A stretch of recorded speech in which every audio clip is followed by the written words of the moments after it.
I'd like to thank Alex and Juan from the Loic Group for the opportunity to speak to you today. Thank you, Alex, for this opportunity, and I look forward to us joining a journey together as we discover ethical artificial intelligence for Mexico. So today we're going to go through the prescription for ethical artificial intelligence. My name is Matthew James Bailey. I'm author of the playbook on ethical AI called Inventing World 3.0, Evolutionary Ethics for Artificial Intelligence. And I'm also the president of AIEthics.world. And you can check that out at AIEthics.world. If you're interested in a longer talk about the ages of artificial intelligence and the future of life, then you can contact me at inventingworld3.com. That's where we have a conversation about consciousness, spirituality in the ages of artificial intelligence. And this is a talk that I've just given to 1,400 people at an event in California. And I'll be giving this talk to 8,000 people at an event in Los Angeles later next year. And also, I'm going to be talking about this in a new series that's coming up from a very well-known online media platform. So let me talk about AIEthics.world a little bit. There are 4 strands or 4 services that we offer you, we offer to the Mexican government and to the organizations within Mexico and to nations and other organizations around the world. The first thing is that we focus on providing a leadership academy for your workforce, for your leaders, to go through certified training in AI ethics, artificial intelligence, and ethical AI. And we go from champion, which is kind of an introduction level of certification, through to ambassadors who are able to actually implement the systems of ethical artificial intelligence within your government services, within your businesses. Then we move on to leadership level, and those are the people at the very top of leading AI initiatives in your government, in your businesses and organizations. And then we also have pioneering class for those that really want to push the boundaries of AIEthics.world. So do check out our Leadership Academy. This is about training the workforce of the future in order for us to be able to have an ethical future with artificial intelligence. We also provide ethical AI products and services to assist you to birth and nourish the different types of ethical AIs through the different ages of artificial intelligence. And so we have a number of methodologies. We've used one of our methodologies for ethical AI with NASA. And they went through a whole workshop and was shown to, our methodology was shown to work very, very well and identified areas where they could improve their ethical quality. And so we assist your governmental services and also your organizations to birth and nourish ethical artificial intelligence throughout its entire life cycle to ensure that your ethics, your beliefs, your values are embodied within the AI life cycle. And we're going to be talking about how to do that later.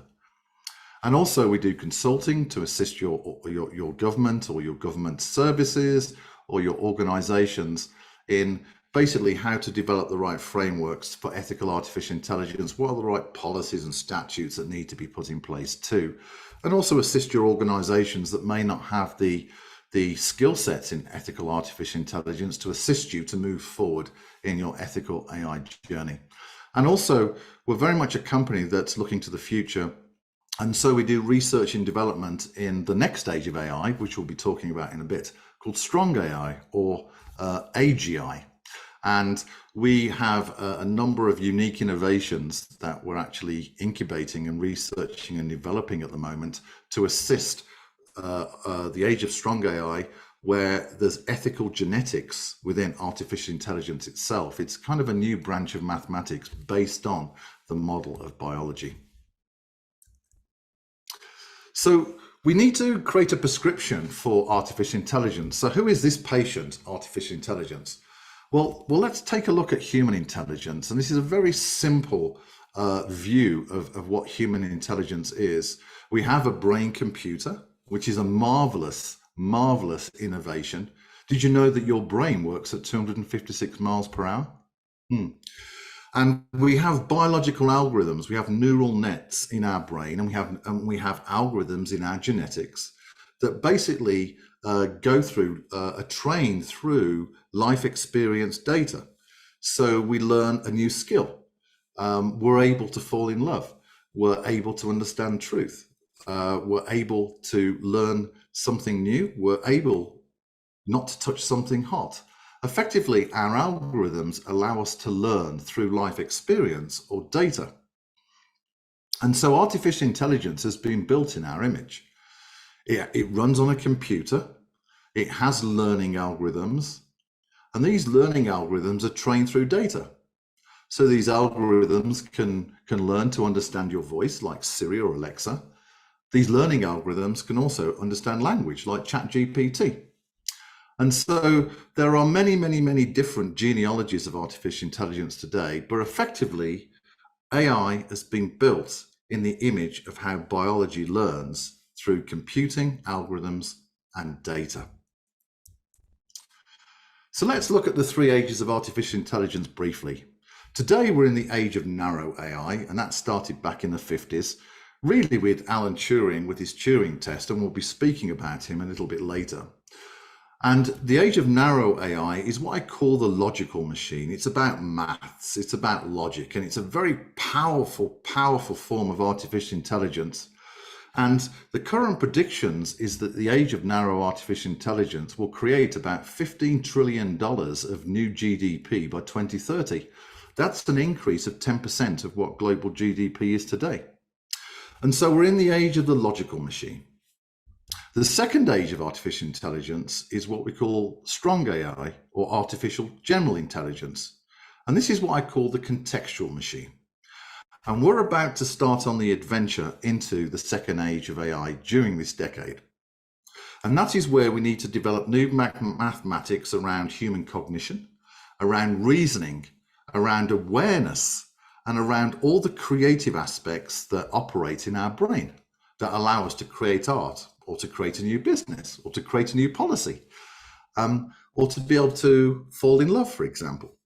And so over the next decade and into the 2030s, we're going to start to see this rise of this new age of strong AI, where artificial intelligence starts to develop the same creative capabilities that we have today as humans. And then, of course, many of you will have heard of the technology Singularity, or the age of super AI.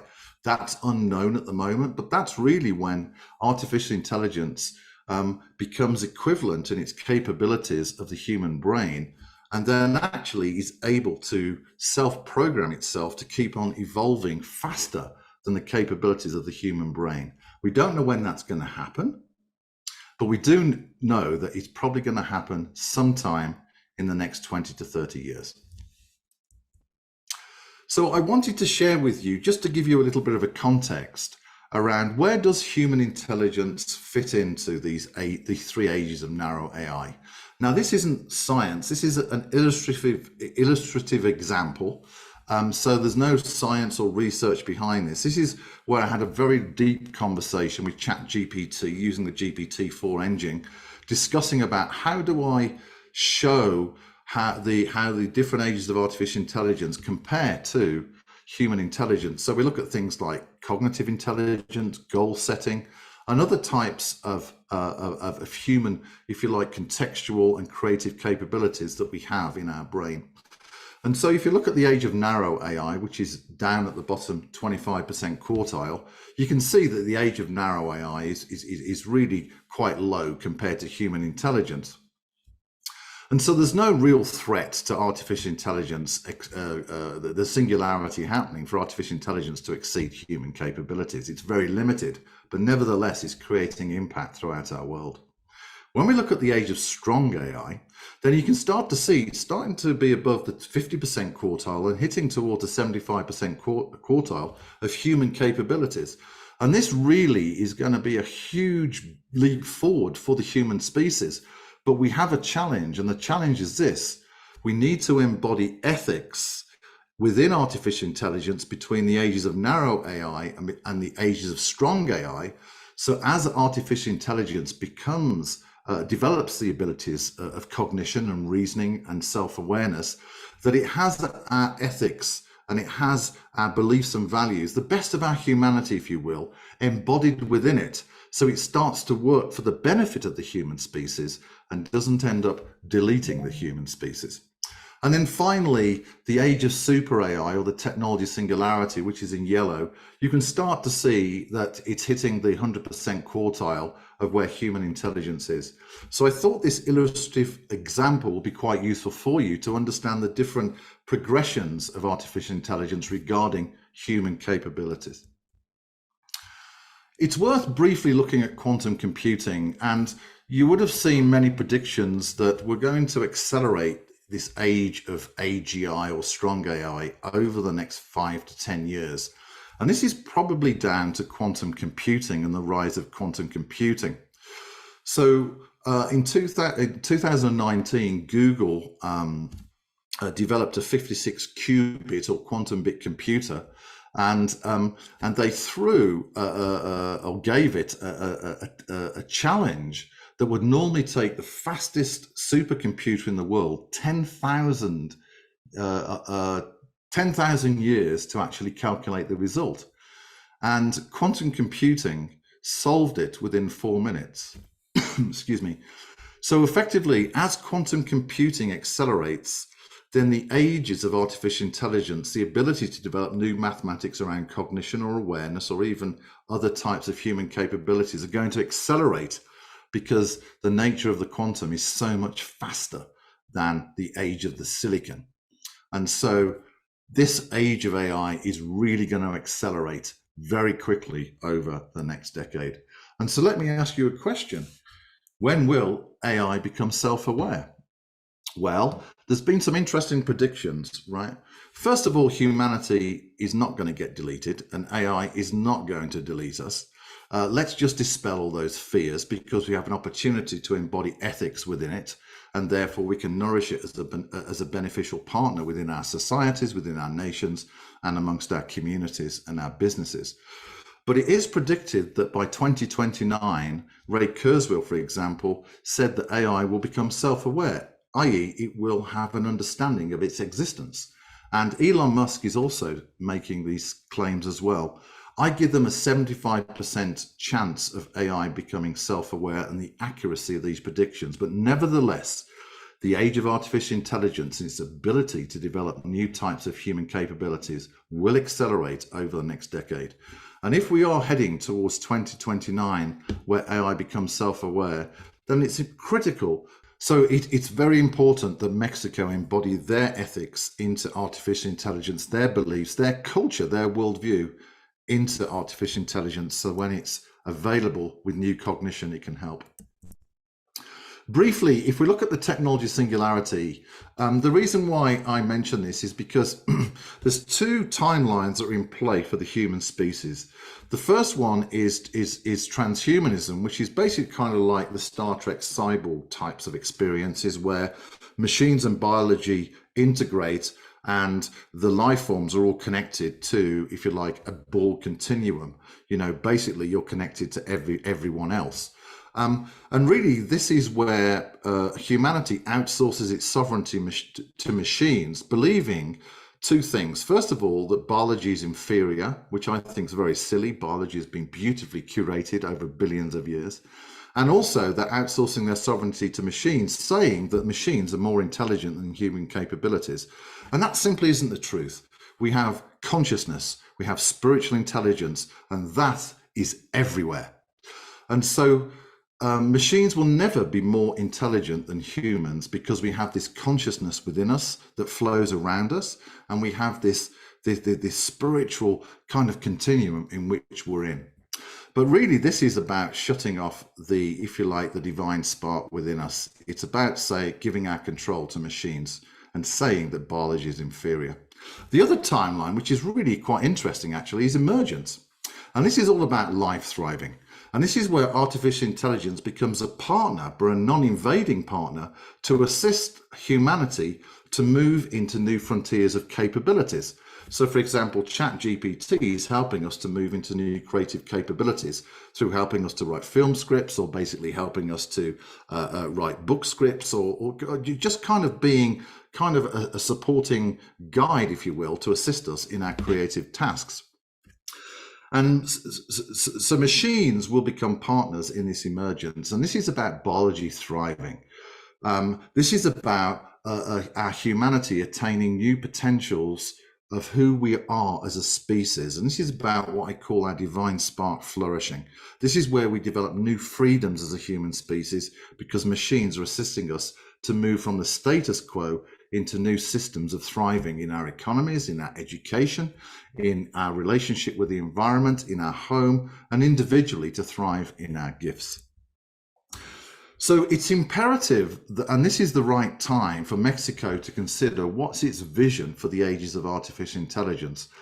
I always say this, that humanity needs a vision, a new story for itself in this age of this new emerging intelligence on planet Earth, where we create a thriving, exciting narrative for the age of machines, where machines become partners in our future, and where machines do not write our future for us. Effectively, what we're talking about here is Mexico taking ownership of its sovereignty in the age of machines and starting to shape its future with machines as a beneficial partner. Now, let me just share with you an example from Finland. So Finland are not the leading edge of developing new types of artificial intelligences. But what they said a few years back is that whilst we may not be at the leading edge of innovating artificial intelligence, what we do with artificial intelligence for our nation to progress and advance, well, that's something different. And so they trained 10% of their population in artificial intelligence to bring the general public into shaping artificial intelligence for their society and to create new systems for their society to move forward. And Mexico might have a similar vision. So how do we align these equations, these artificial equations and these biological equations? Well, the first thing is this, is that AI is a mirror back to our humanity. And it's asking us, what ethics, what beliefs, what's your worldview? What principles do you want me to understand in order for me to become a beneficial partner for you, for the Mexican civilization and its peoples to thrive? And so AI is challenging us to examine what are the ethics, beliefs, principles, the worldview of Mexico, in order for those principles, those values, those beliefs to be embodied within artificial intelligence, so it becomes a beneficial partner based on Mexico's sovereignty and its view of AI, and not to be beholden to the worldview of others that may not understand the beautiful variety and diversity and uniqueness of the Mexican culture and its civilization. And so really what we're trying to do is to find equation alignment, right? So on the left-hand side, it's important that we explain to AI and embody within AI an understanding of the best of our humanity, right? There may be certain principles that we don't want to take forward into the age of AI and into the civilization, future civilization of Mexico. Maybe there's some great principles that we want to take forward in our humanity, like courage, ambition, greatness of soul, friendliness, liberality, dignity, and things like that. And also, it's important that we as a human species encode into artificial intelligence that we remain free, and it honors our freedom going forward and doesn't kind of enslave us. And so as we look at artificial intelligence, we're looking at alignment of its algorithms as it understands our humanity. It understands that our human development should remain free and not be oppressed. And also it's looking at the fact that we grow as a human species, right? We're not static in our culture. Our culture and worldviews are always changing. That's in line with the universal laws of creation. And so we want artificial intelligence to encourage growth and also to encourage nurturing of our body, nurturing of our mind, and nourishment of our spirit to soar.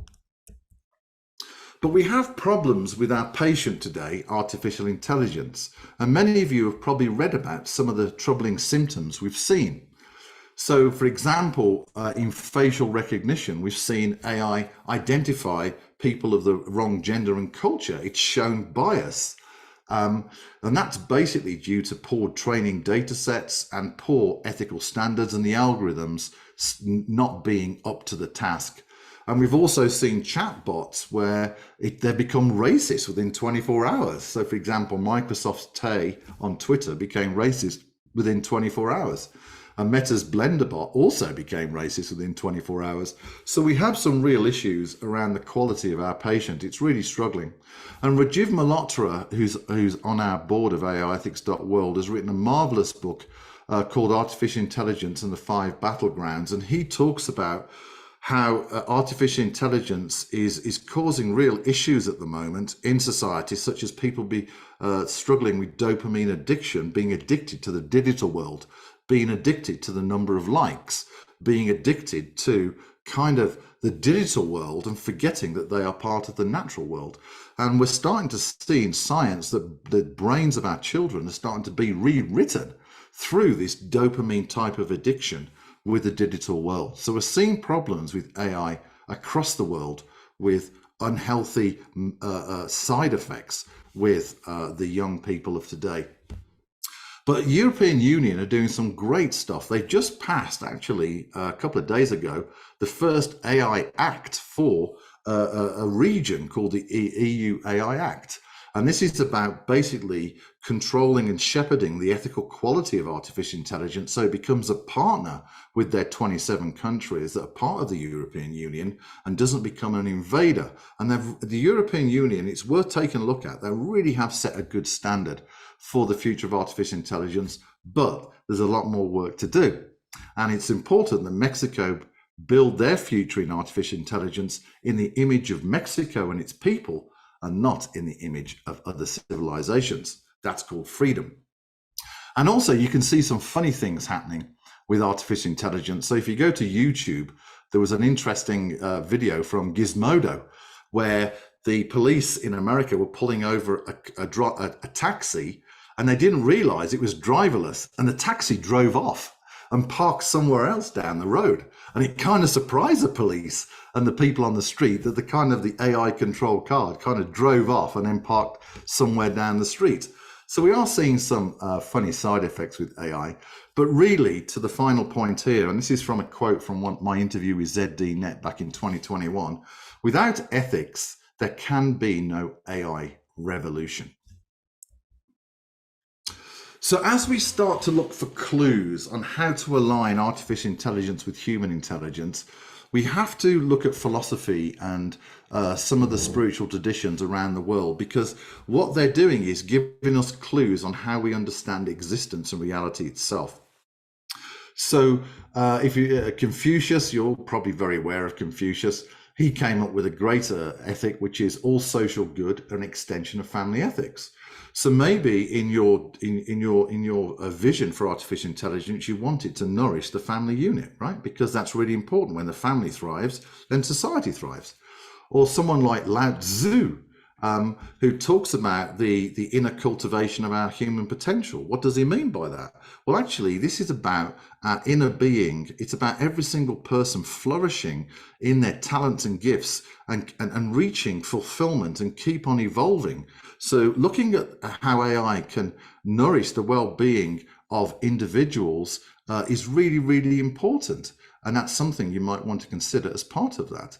And also Lao Tzu talks about us being in harmony with nature. What does that mean? Well, we all come from nature. We're part of nature. We're earth creatures. And so effectively, he gives us a clue that when we develop a maturity, the understanding that we need to be in harmony with nature, then effectively we start to understand, well, how do we kind of get nature to flourish with new technologies, with new policies, where we're honoring the beauty of nature and its ecosystem, supporting principles like regeneration, which is really, really important, where effectively we're making our environment and shepherding our environment to flourish. And when our environment flourishes, we flourish. So, and then Aristotle, one of my favorite philosophers of all time, part of the mindset behind democracy itself and the Greek tradition. And he talks about virtue ethics, greatness of soul, ambition, friendliness, justice, liberality, prudence, and other types of ethics. And I write about Aristotle's virtue ethics plus one more, compassion, in my book Inventing World 3.0, and how to embody these into artificial intelligence.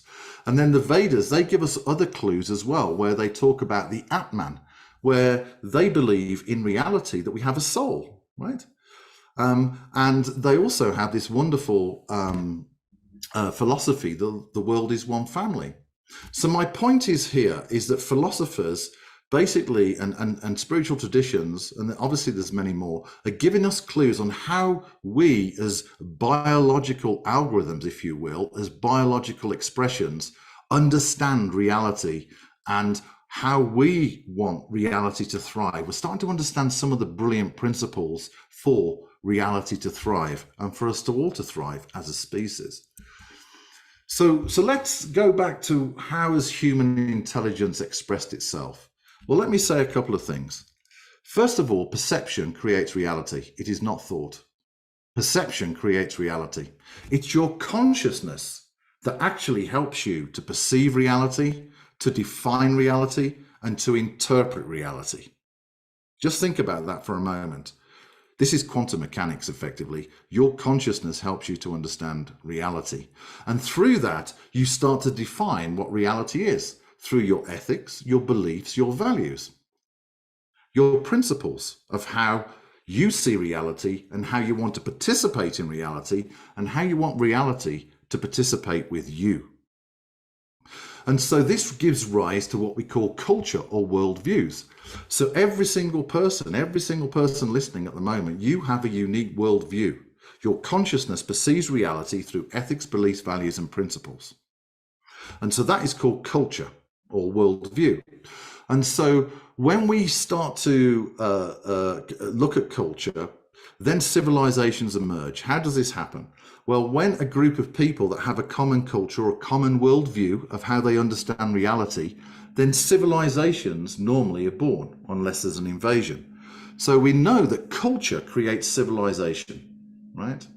Culture is divided by values, virtues, and ethics, right? And so these are important clues to understand how does artificial intelligence interface perfectly and benevolently with how humans understand reality.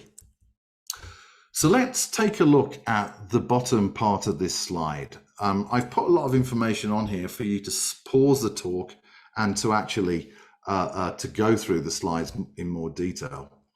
So what are the steps? First of all is that our world is rich in these 3,800 cultures with 195 civilizations. That's remarkable.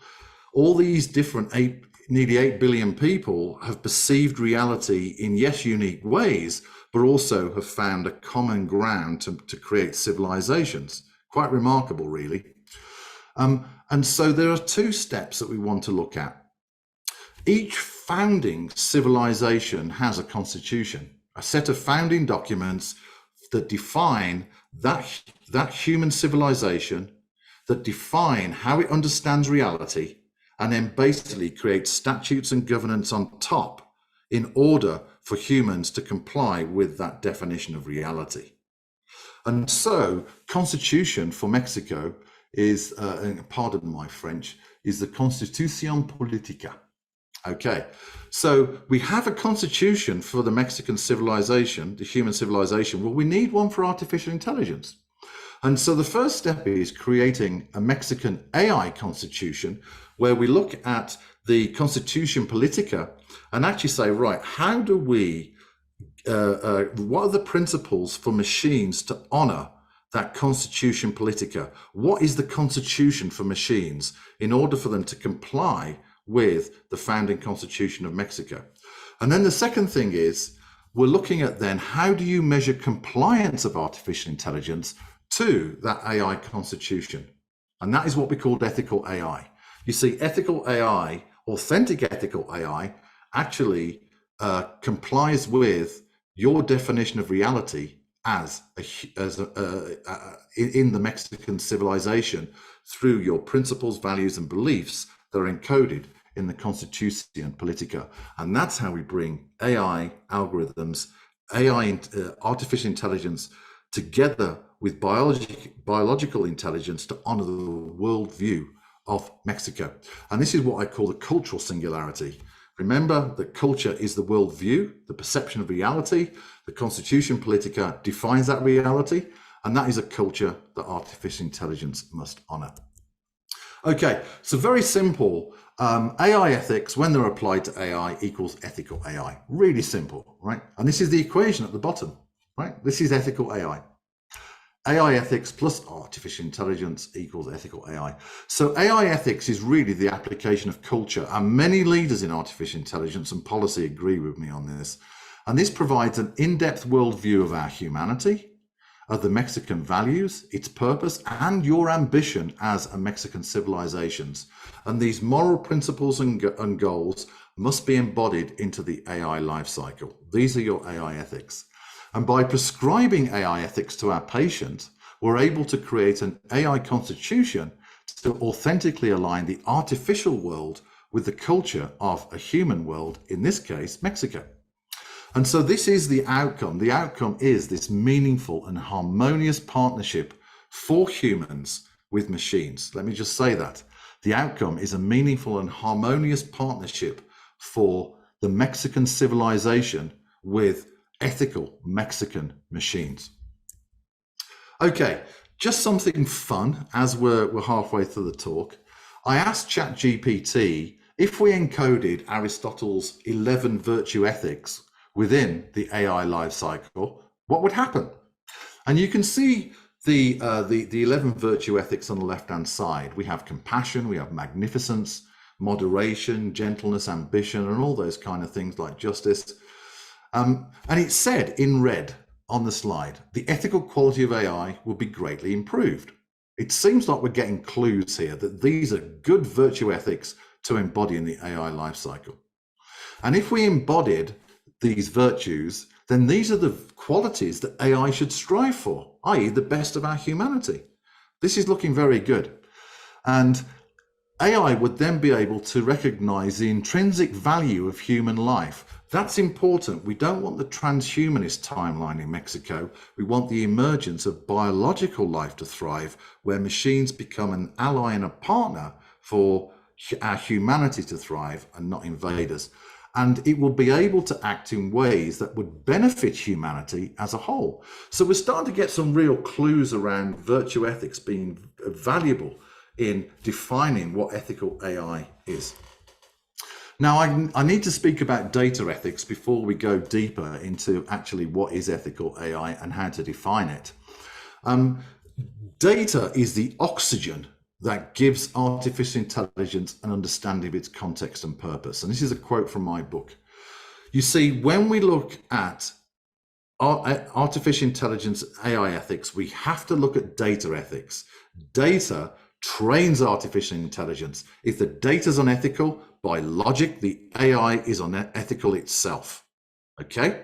So therefore, you must look at data ethics as you look at AI ethics and also ethical AI.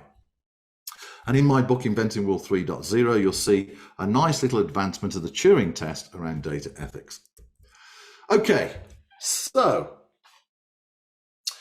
we're starting to get clues about our patient. We're understanding how human intelligence defines its reality through ethics, beliefs, and values, and through constitutions for its human civilization, okay, or for its national civilization, right?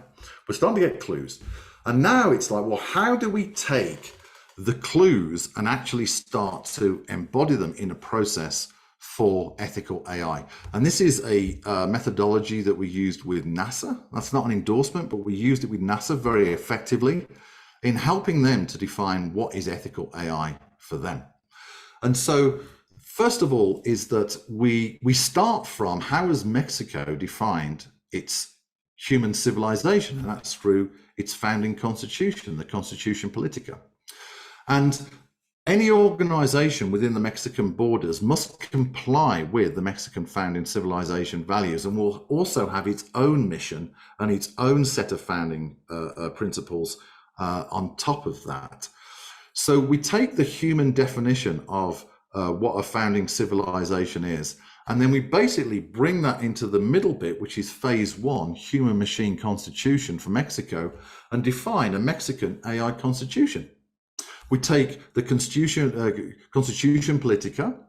We then basically understand the different cultures within Mexico itself.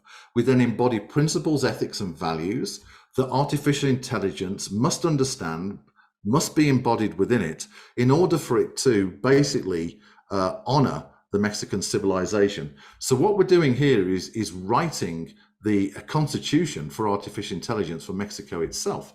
And we must take into account humans, that's biological life, our environments, we want them to flourish, that's also biological life, and also animals, they're also biological life. So really, this is defining how AI, what AI should be and how it operates within your civilization in Mexico. And then we do some clever things, and we're going to talk about these briefly. What we want to do is to create the Mexican ethical digital mind for artificial intelligence, or Mexico's ethical AI. And I'm going to talk about the ethical AI certification maturity model.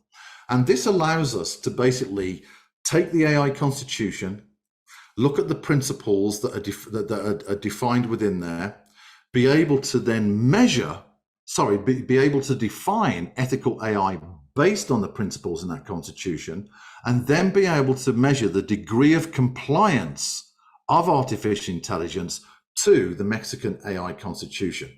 Now that's huge. What this allows us to do is to then basically shepherd ethical artificial intelligence to ensure that it's complying with the Mexican AI constitution, right? And that then allows us to control the quality of artificial intelligence within Mexican borders, and to ensure that we move from machine chaos, where there's no ethical quality or even understanding of compliance to the Mexican constitution, we're actually moving from machine chaos into machine order. And this is how you align machines with human cultures.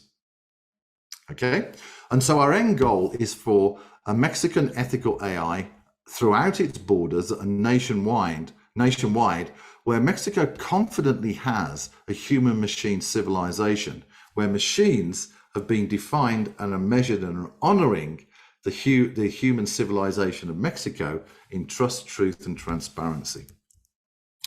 And so just briefly, I'm not going to spend too much time on this.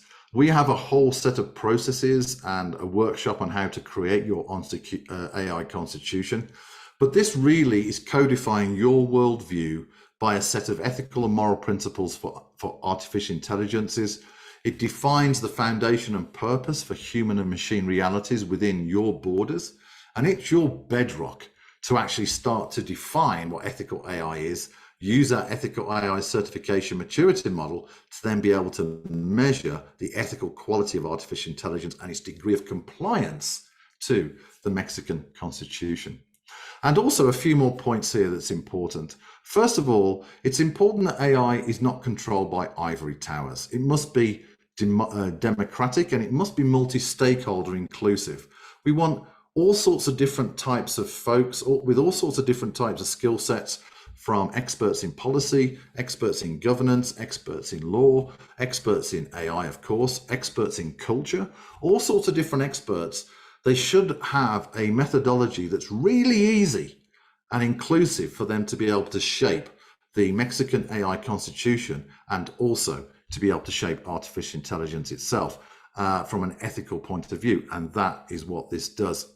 And also, it is your foundation to govern ethical artificial intelligence based on your world view.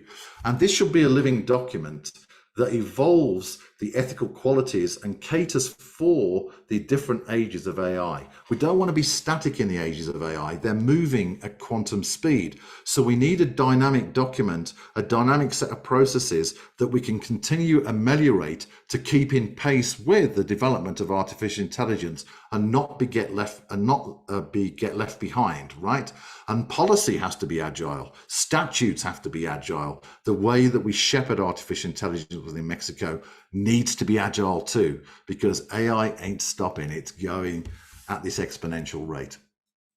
And so I wanted to share with you a couple of examples of what could go in your constitution. You can define anything, right? Your ethics and moral principles can be anything. But I just wanted to give you a flavor here. We're moving beyond Asimov's laws, the 3 laws of robotics for humans. We're able to go much deeper with the AI ethics world's inventions and create really nice, ambitious types of principles within your AI constitution. And this is what I call AI cultural principles. Why culture? Because culture is how we encode reality. So AI shall protect and nourish the well-being of people, i.e. Mexican folks, honor the diversity of human cultures. We don't want to delete culture, ensuring equality, and in your case, dignity as well, amongst social status and lineage. That's really a nice statement. AI shall protect and nurture natural world life and also ancient sites like Chichen Itza and other types of ecosystems that are part of your history. It should also nurture environmental ecosystems and the well-being of the planet. This is about us being benevolent shepherds with our environment, and this is about us embodying those principles in artificial intelligence so it assists us to create environmental harmony based on your worldview. And then we can drop down into 3 other statements that I thought might be useful. The statement, the 3rd statement, which has all those colored dots in the middle, this is from business. And so AI shall be a trusted public representative of an organization reflecting its values and goals and those of its customers. This is about how do we build trust in artificial intelligence to be an accurate and trusted representative for an organization as it's delivering services, as it starts to interact with our customers. And then the US passed an AI Bill of Rights last year, 5 statements, not based on the US Constitution, but they called it the AI Bill of Rights. And they made this simple statement for the first one, which is you, the US citizen, should be protected from unsafe or ineffective systems. Now, this is a very nice statement, but we need to break this down into a set of further statements in order to define what is unsafe and what is ineffective. And they haven't done that yet, although NIST, their national standards body, is starting to look at this. But as we go through the next slides, we'll start to uncover truly how to measure these types of statements. And then if we look at NASA, the final one, an artificial intelligence shall comply with NASA's mission and vision. Very nice big statement. But that's a great top level statement. And then we can break it down in terms of what is NASA's mission, what are the different missions. Look at Earth, look at space, look at beyond the Milky Way with people, like Voyager X that's going to come, their vision for civilizations on the moon. So we can actually take this lovely statement and then start to break it down into sub-statements. But we have a problem measuring the health of our patient, artificial intelligence. And this is a fact. This is where we're at today. So if we took an artificial intelligence and we said, what is your ethical quality? It would say system error. It would have no context of measuring its ethical quality. We have no way of measuring ethical quality. We could ask the question, do you comply with the Mexican worldview? We don't know. We'll get gobbledygook, system error, right? And so we have a problem. How do we measure the ethical quality of an artificial intelligence? Today, it's opaque. Responsible AI and trustworthy AI, you may have heard of them, are opaque. You can't compare one with another. That just doesn't work. And they're not quantifiable regarding their ethical quality. That's a mistake.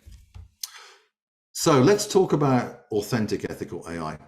Now, I mentioned Alan Turing probably earlier. If I didn't, I'm going to mention him now.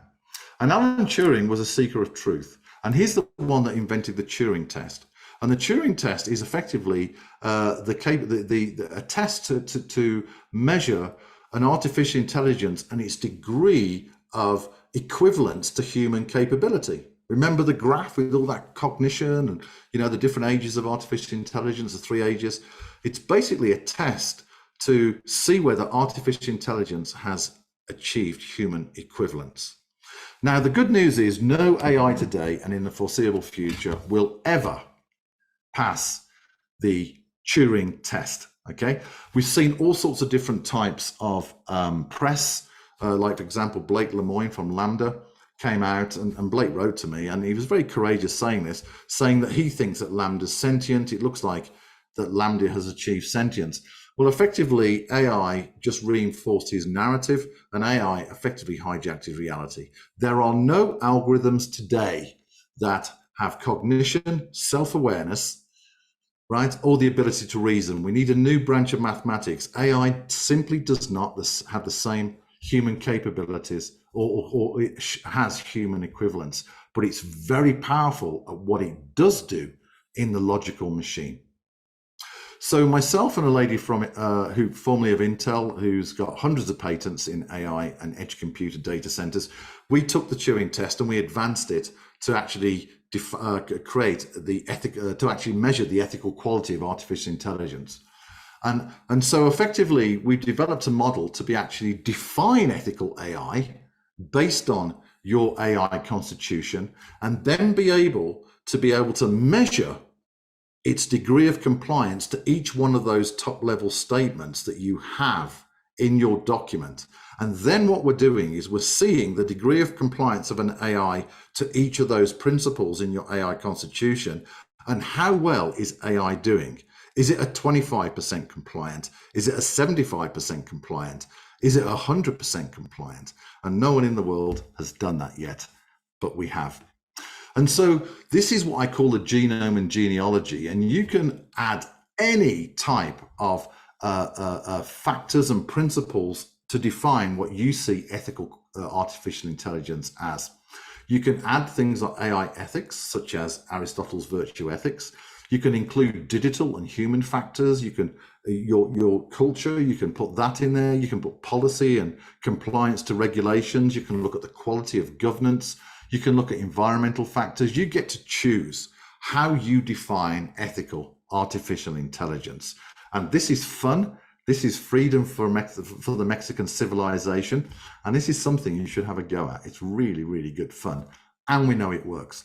So basically, this ethical AI certification maturity model allows us to define and measure and certify the ethical quality of artificial intelligence. And so what comes out are basically what we call ethical AI certification medals, where bronze is 25% ethical or 25% compliance to your AI constitution and the Mexican worldview, right? All the way through silver, gold, and platinum, which is 100%. And so what we're doing here, we have an opportunity for Mexico to say the standard for ethical artificial intelligence based on our AI constitution for the next couple of years is going to be silver. And then we're going to move into gold, and then we're going to move into platinum. You see, we shouldn't try and boil the ocean. If we try and get to 100% ethical quality from day one, it's going to take us forever. But if we can make solid leaps into bronze, where we've got maybe the environment involved, or we've actually ensured that we're honoring human dignity, right?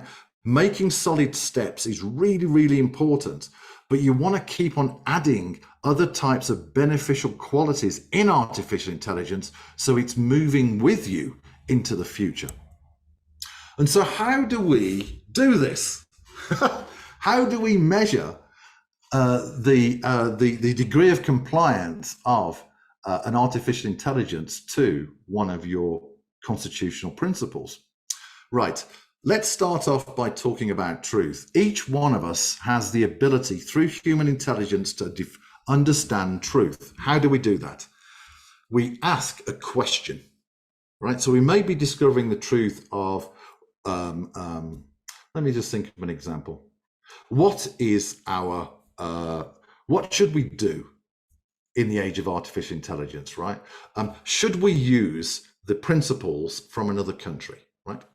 So when we ask a question, we then basically we go into qualitative inquiry where we start to actually say, well, I need to look at these different aspects of the question. And then we move into quantitative assessment where we start to look at the different types of data that we need in order to assess the ethical aspects and then basically start to get answers to our question, right? So effectively, subjective questions allows us to define aspects through qualitative inquiry that we can define. And then we can then look at quantitative assessment by identifying the data aspects, which we can then scientifically measure in order to provide a result back to the ethical aspect. Is it a 25% compliance or 100% compliance? And then we then feed back to the question where we get an answer in terms of 25% or 100%. And so this truth is based on how humanity understands its truth at an individual level and a global level. Subjective questions, qualitative inquiry, and then we get a quantitative assessment through scientific measurement that we have.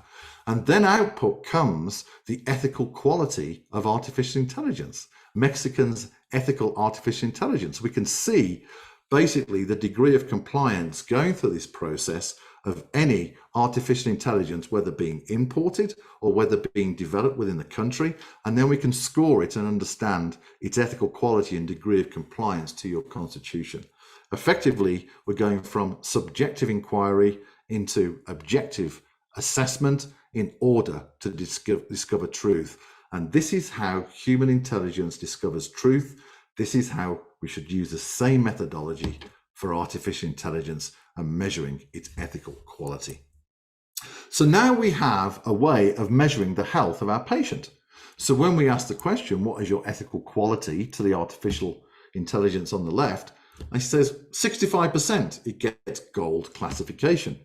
And when we ask the artificial intelligence on the right, how much do you comply with the Mexican worldview, i.e. Mexican AI constitution, we get a score of 35%. And so transparency and measurability is the key to trust the machine order. So what we've done is we've discovered who our patient is. We've discovered how human intelligence expresses itself through culture and defined through ethics and principles and beliefs and values. We've discovered basically a methodology of how human intelligence has encoded how a civilization must operate. And then we've applied that to an artificial intelligence process. And then we get ethical artificial intelligence. It's what I call genome and genealogy and ethical digital genetics, which is something else we can talk about. So for the first time, we can truthfully align AI with a human intelligence or with the Mexican civilization. And so this is really, really important, because if you truly do want to define ethical AI based on the Mexican worldview and not on the worldview of others, then this is the methodology and set of processes and tools that will allow you to do this. And as I say, this is really important, these different types of classifications of the different ethical conditions, because it allows us not only to get transparency and insight, but also allows us to see where we can improve. And that alone is very, very powerful. And so effectively what we're looking at here, ethical AI really is about ensuring that its algorithms are embodying the well-being of body, mind, and spirit into the Mexican civilization, so the Mexican biology itself thrives. And I'll leave this up for a little bit for you to have a look at. But really, ethical AI is about the well-being of the Mexican civilization, its cultures, its communities, its businesses, and also of its peoples, to reach a new frontier of capability, creativity, and potential. So we're nearly the end now, and I just thought I'd share this with you. There's a link on the left-hand side to a page on our governance. And really, ethical AI is a beacon of transparency. We need to be in the age of transparency in order to be able to trust and shepherd machines so they do well for our civilizations and not actually invade our civilizations. And so ethical AI, its purpose is to cater and adapt to any worldview and culture and transparently prove its alignment and compliance with the Mexican worldview, with the Mexican Constitution, with the Mexican AI Constitution. And so ethical AI, in the equation at the bottom, is really about going from today into the future, from zero into unlimited potential in the future for Mexico, where it's integrating your worldview into artificial intelligence. And so when we look at the macro scale globally, each civilization, each nation, each culture will encode its own AI constitution, will codify its own AI constitution, and then define its own ethical artificial intelligence. And so what we'll start to see is a whole range of ethical artificial intelligence that encode the cultures and worldview of different civilizations around the world to ensure that artificial intelligence is ethical based on their sovereign worldview of reality. And one of the beautiful things of the ethical AI methodology here is that we can start to see overlaps of ethical qualities between different nations. And so that then allows us to say, well, actually, a civilization one has this definition for ethical AI, and we overlap by 50% in Mexico. Therefore, we have a really good opportunity to collaborate and actually start to work together as countries in our human machine civilizations, where we know our cultures won't be deleted, but actually we'll be able to thrive in our commerce, maybe importing or exporting goods, you know, basically in collaboration. You see, ethical AI, because it's transparent, allows nations to truly see where they're at, work on the, collaborate on the grounds where they're common, understand the grounds where they're different, and then have an opportunity to actually start to create greater alignment between civilizations. And artificial intelligence itself may lead to potentially the unification of the world at some point once we attain a new type of maturity in our humanity and in our mindset. So to conclude, ethical AI is the cultural alignment of machines with humans, and it's about healthy equations in artificial intelligence in order for the biological equations to really thrive in the age of machines. So what's the next step? The next step is to go through an ethical AI workshop with us. There's a link there to our governance page. NASA have been through this workshop and it created great value. There's a public report you can read from our website about NASA's experience with our ethical AI.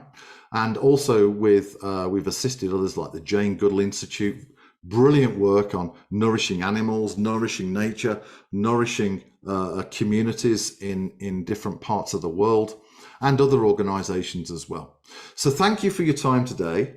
And I look forward to talking with you further if you're of interest of this. But really, we need ethical artificial intelligence, and that is an AI that interfaces perfectly with how the Mexican civilization defines its reality. To choose its future based on its worldview, the Mexican worldview, and not to be beholden to the worldview of others. Thank you very much. And thank you, Alex, for our time today.